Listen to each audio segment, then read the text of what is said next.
প্রধানমন্ত্রী নরেন্দ্র মোদী সম্প্রতি গুজরাতের জামনগরে রিলায়েন্স ফাউন্ডেশনের বনতারা পরিদর্শন করেন এবং বন্যপ্রাণী উদ্ধার ও পুনর্বাসন কেন্দ্রের উদ্বোধন করেন।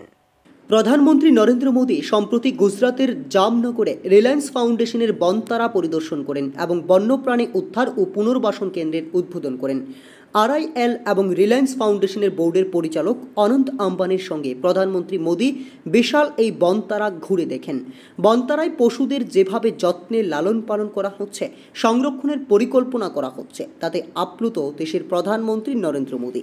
এক স্যান্ডেলে দেশের প্রধানমন্ত্রী লেখেন, বনতারার উদ্বোধন করলাম। বন্যপ্রাণ সংরক্ষণ, উদ্ধার এবং পুনর্বাসন একটি অনন্য উদ্যোগ। বনতারা প্রাণীদের জন্য স্বর্গ। তাদের নিরাপদ আশ্রয় প্রদান করার পাশাপাশি পরিবেশে স্বার্থে গুরুত্বপূর্ণ ভূমিকা নেবে। আমি অনন্ত আম্বানি এবং তার পুরো দলকে এই দুর্দান্ত উদ্যোগের জন্য সাধুবাদ জানাই। Bureau report, news vigilante.